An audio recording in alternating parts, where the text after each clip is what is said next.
Hi, I'm Dana McLendon, and this is Ready for Trial. I've been a trial lawyer for almost 30 years now, and when I started practicing law, I decided that one of the things I would always try to do is leave people better off than I found them. I can't always make everything perfect. I can't solve every problem as neatly or thoroughly as I would like. The facts that have been brought to me matter. But I do try to help people get through what they're going through with me, and I try to leave them in a better position than I found them. So along the way, I've developed some number of sayings that I use to deliver a message or to make a point to my clients. And so I thought I'd take this moment, to share one of those with you in the hopes that maybe it'll help you get through your difficult moment. I do a lot of high conflict divorces, a lot of divorces in which there's a really difficult custody dispute going on. And when you get a difficult custody dispute, frequently people's emotions are running really high.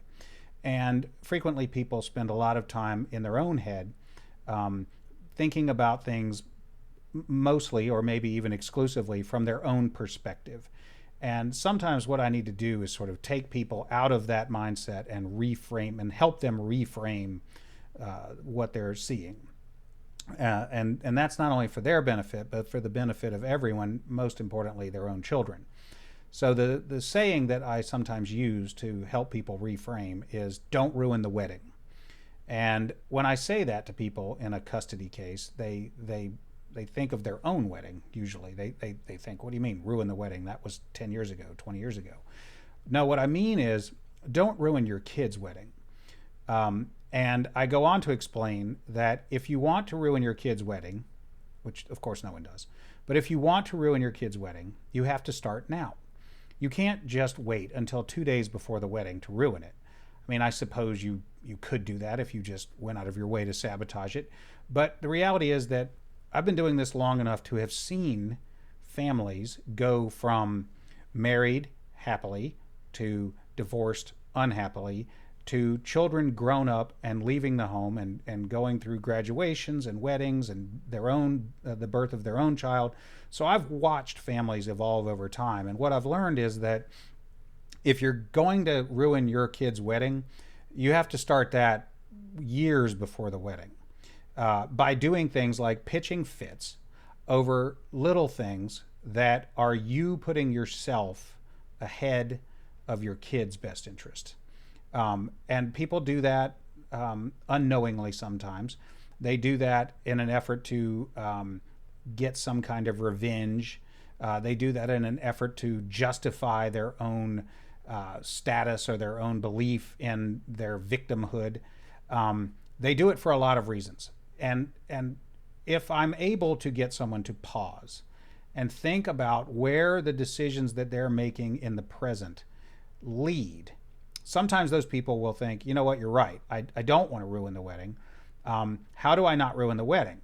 And typically the way to not ruin the wedding is to not ruin tomorrow, or not pitch a fit or make a stink or take a position that maybe feels justified or right in the immediate future, but that in the long run is really not a good choice. I challenge people to try to love your kid more than you don't love their other parent. So when I tell people don't ruin the wedding, what I mean is let's start putting the best interest of the child first, and let's subordinate your conflict with the other parent to that.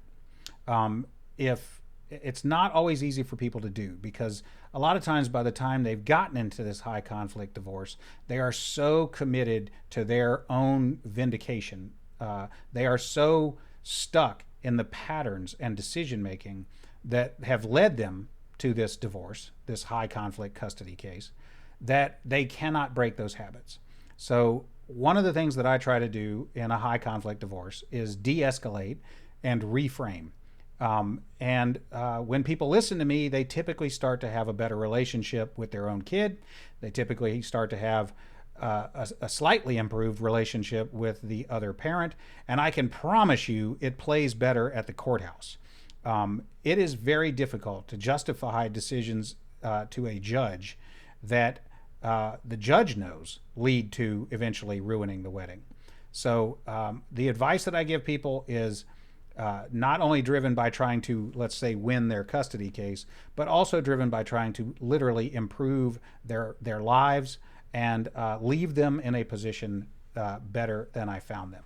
So that's a long way to say, don't ruin your kid's wedding that is years from now by having fights with your ex or your soon-to-be ex that in the long run won't matter.